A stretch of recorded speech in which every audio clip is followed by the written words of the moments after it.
Epicenter with me, Maria Shakil. In the backdrop of the controversy triggered by the BBC documentary on the 2002 Gujarat riots, the Income Tax Department continues its survey into the charges of tax evasion, accusing the BBC of violating transfer pricing rules and illegally diverting profits.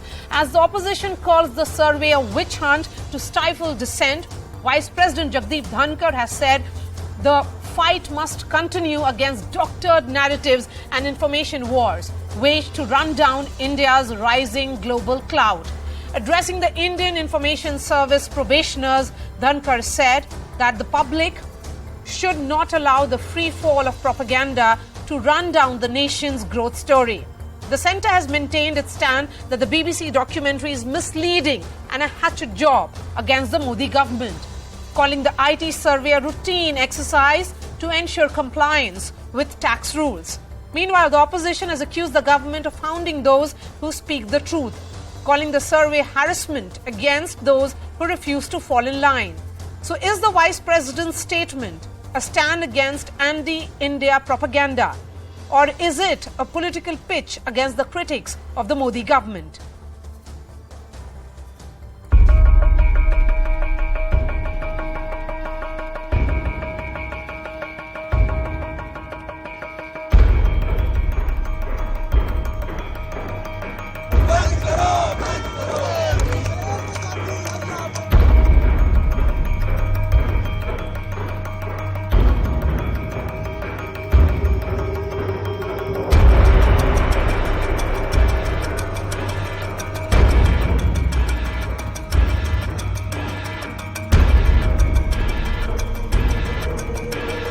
India is on the rise. Sinister designs are there to set afloat a narrative by free fall of information. Truth has come out. They don't tolerate the truth.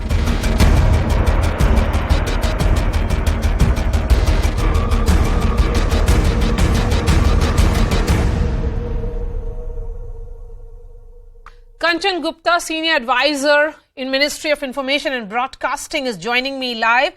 Kanchan Gupta, really appreciate your time. Do you see this series of documentary as the Vice President highlights, some kind of information warfare? Well, the fact is that the emergent new information order, which replaces the earlier order, is largely based on narrative building and manipulating global affairs through narratives. And a big part of that narrative building is the disinformation campaign that happens again and again, and of which this country is also a victim. So I would sort of place BBC in that category of one of the many instruments of disinformation, dissemination, and they do it with a certain degree of finesse so that it looks like some great news or current affairs program. But it is not as innocent as it seems to be. Okay. So that's how I would put it. Okay. Mr. Kanchan Gupta, BBC is a state broadcaster. Is there a need for a diplomatic outreach to the British government over such content? Well, the British Broadcasting Corporation is Britain's state broadcaster, public broadcaster. It is funded by tax money of Britain. And it operates under a royal charter. But the British government itself keeps on insisting that it is an independent organization and they have neither control nor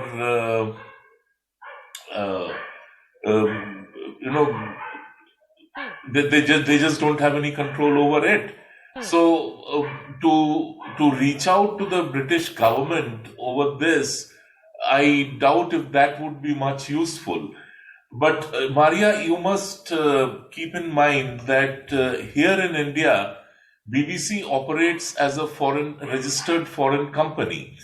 I don't know how many of you know that there are two entities. One is the BBC World. World is within parenthesis, BBC World India Private Limited. And the subsidiary of that is BBC Global News India Private Limited. So we are not dealing with news outfit, Qua news outfit, but we are dealing with registered foreign companies over here. And the ongoing tax surveys have to be seen in that context. Yes, that brings me to my next question about the tax surveys.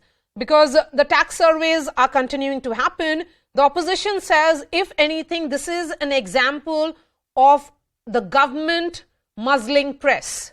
There has been a press release that has been put out by the Press Council of India as well. How is the government viewing it?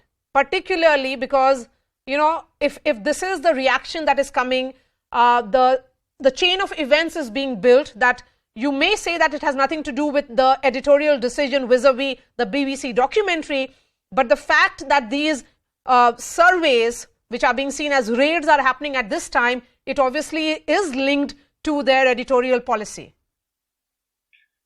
Maria, you are welcome to sort of believe that the two are linked, but I would only try to disabuse your mind as well as the minds of your viewers that there is absolutely no link between BBC's editorial output and the income tax department's surveys. There is no link. The BBC has been served with several notices preceding the telecast of its so-called two-part documentary, and the survey follows those notices because the BBC has either not been able to come up with convincing responses, or they have refused or decided not to respond. So, you know, the two to sort of interlink the two would not be a very fair approach. As far as statements being issued by various organizations, they are welcome to do that. But I would just point out that when Arnab Goswami was being harassed, he was put in jail, he was being investigated in a cooked-up case by the Maharashtra government. None of these organizations, whether it is the Press Council or the Editors Guild or the Press Club of India, they just kept quiet. In fact, their members were cheering from the sidelines. So you don't have, and as we all know, that the entire case has now fallen apart, and it has been found to be a fraudulent action by the government. Yet none of these organizations and none of the Indian media orgs, they had the gumption to stand up and take a stand, because at good, bad, ugly, he is one of your own. Okay, so you're making the point that why didn't the same bodies stand for one of their own?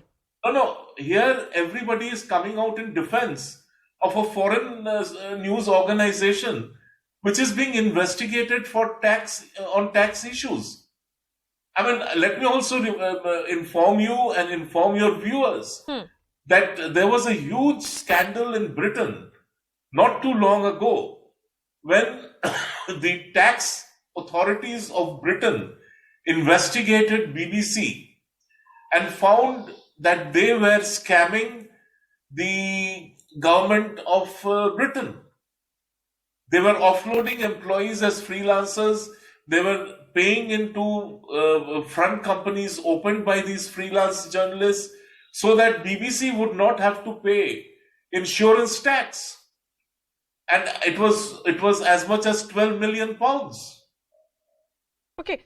Kanjan We Gupta, don't take these things into account. Kanjan Gupta, since you're talking So was about... that also an attack on the BBC's editorial freedom? Okay. Since you're essentially talking about non-compliance under transfer policing lastly- rules, and lastly- these are tax surveys, I want to understand from you, sir, is the government looking at some kind of review of the BBC in general? Because there is the larger sense, as you have been highlighting, that the content that is being produced and disseminated by the BBC is anti-India. I have a list of 60. I have with me right now, Maria, a list of 60 stories which the BBC has put out on, about, related to India. And each of the story is flawed. I mean, the facts are wrong, the bias is obvious, and the whole purpose is to attack the government. I mean, what has this government done to BBC for it to be so vicious? You look at the reports of BBC Hindi, the kind of stories they carry, the sort of language they use. It's all very fine to say that, oh, it's clickbait journalism. But why should we take it? And when I say why should we, I don't mean the government alone. I mean, rare is the media house which would come out openly in support of the government and any government. But nobody takes this kind of attitude. Nobody takes this kind of editorial position. I mean, let's not forget the BBC is a habitual offender.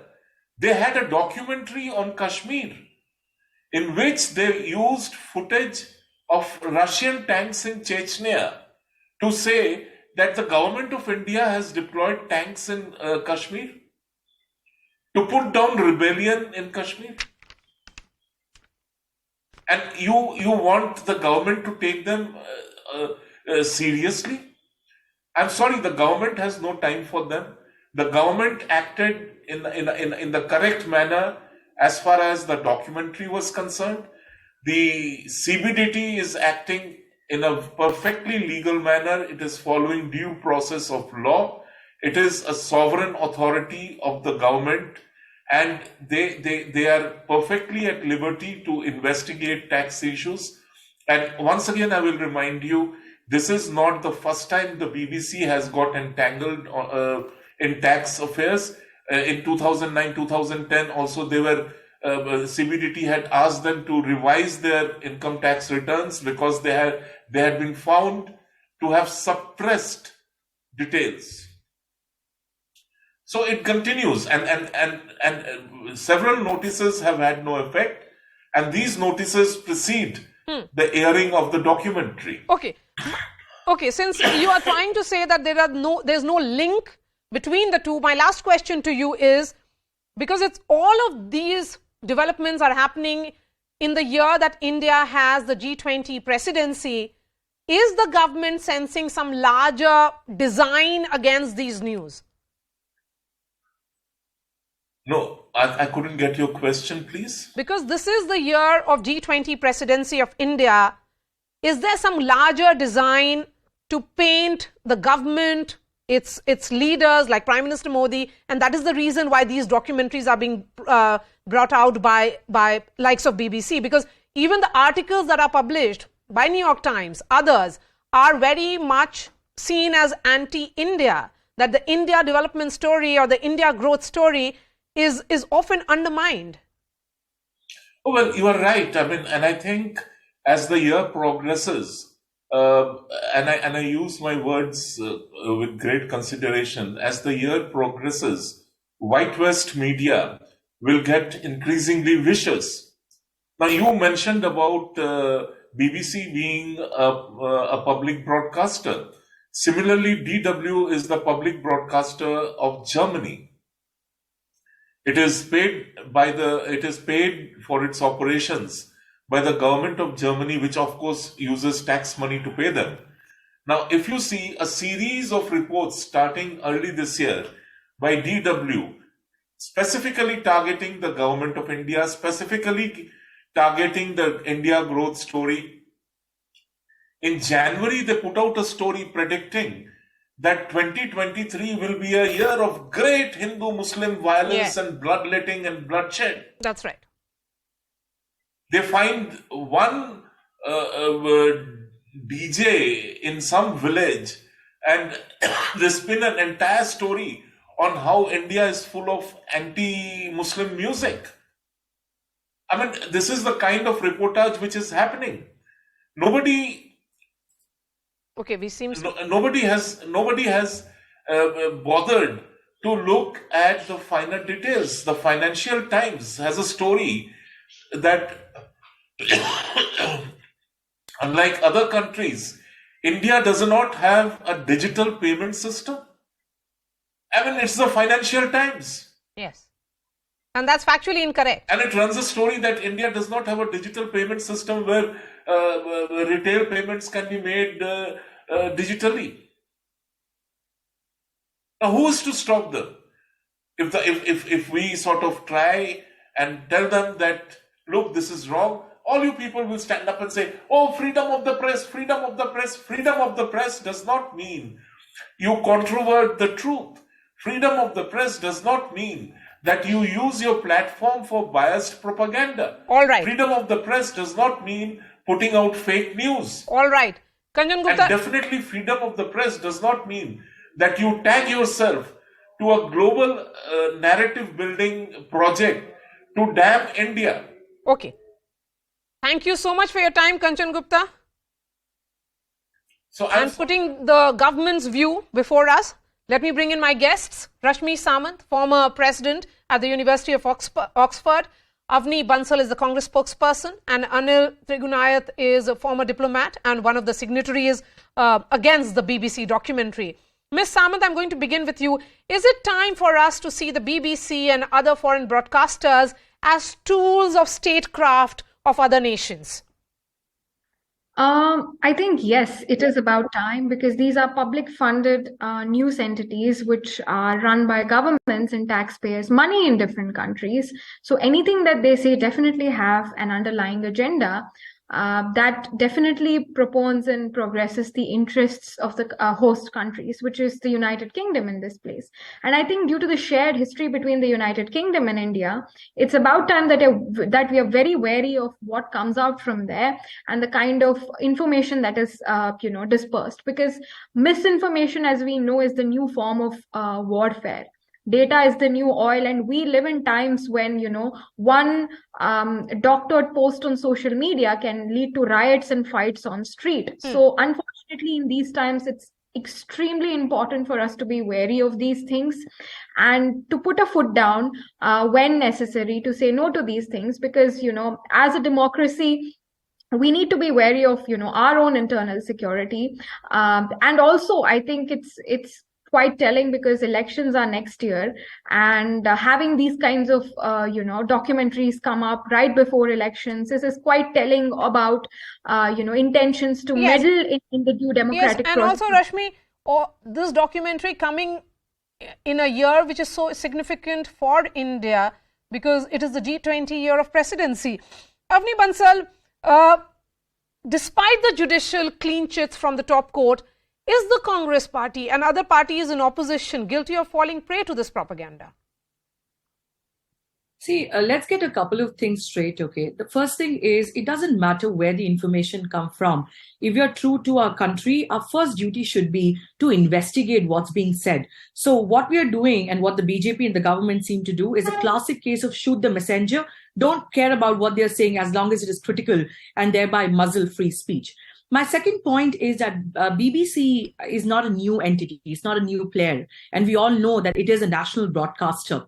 So it has a certain repute. My point is, yes, and the same BBC was banned by Mrs. Gandhi, and it is the same BBC against which the Congress MPs had written a letter. allow me my 2 Yes, minutes please. to make my points. Yes, please. I'm saying BBC is not a new entity. Everybody knows what they've been doing, the kind of reports they've been doing. Why this tax rate now? I mean, who are we fooling if we are saying, well, it has absolutely no connection whatsoever with what BBC has come out with? And the third point, and that is something very unfortunate, is that the Vice President of India, I mean, is the second biggest constitutional office in the country, right? Without looking into what's being said, without asking for investigation, if the Vice President of India also seems to be towing a completely political line, it is deeply concerning. I think in a free and fair country, what should matter is there any truth to this information? Should we investigate this rather than saying, well, there is some sort of a grand sinister plan? And if there is a grand sinister plan, I challenge the BJP, I challenge the government of the day to name what that sinister plan is. If you're saying, well, everybody is kind of up against you and they somehow want to do something bad to the country, but you have absolutely no idea of what is this grand plan. Because in November, just last year, when Mr. Modi goes to meet Mr. Rishi Sunak, or for example, when Mr. Modi goes to America and celebrates Howdy Modi, there is this complete flip game by the BJP where they seem to be celebrating it like nothing else. But the moment there is something critical that comes from offshore, our sudden question is not what is being said, let's debate into it, is there truth to it? What will you debate? What will you debate if a documentary is factually incorrect? If the basic rules of journalism is not being followed by the BBC and their own MPs are saying that this is poor journalism, badly researched and completely unjustified, then I'm surprised that why are politicians in India are not realizing it. Anil Tragunayar, should we then wake up to this toolkit affair? Because this is evident that these may be friendly nations, and Rishi Sunak may have very intelligently said that his government doesn't really believe in it, they have dismissed it, but is that enough? Well, Maria, in the first place, I must say that I'm a firm believer that the media is the fourth estate. But with that comes tremendous responsibility. Yes. Because that is not a responsibility to a government, but to the society per se.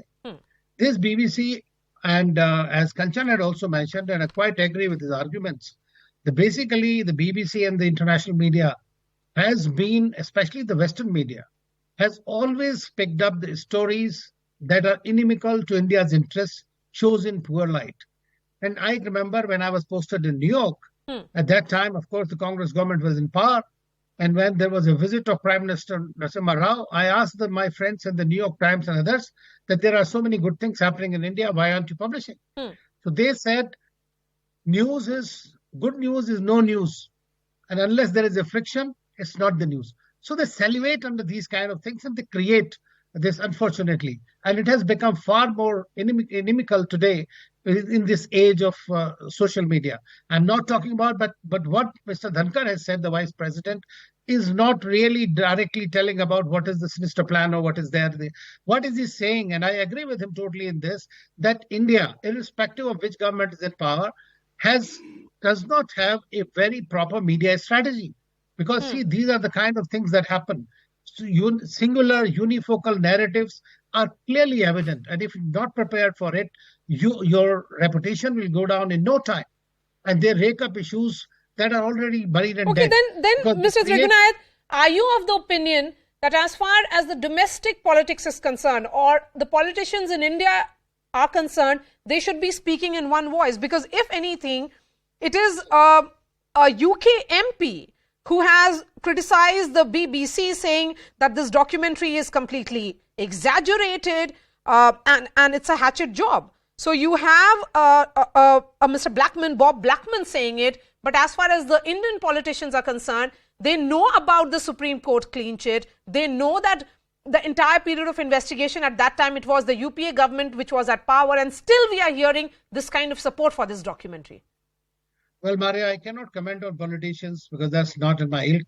But at the same thing, I would like to tell you one thing. One of my bosses used to say that if two people agree, one is unnecessary. So this is perhaps the job of the media and the politicians. Okay. Avni Bansal, we have often seen, and in recent times, that when it comes to issues of international importance and where it is about India, we have, as a nation, have emerged, and the political class has also made an effort to send a joint message.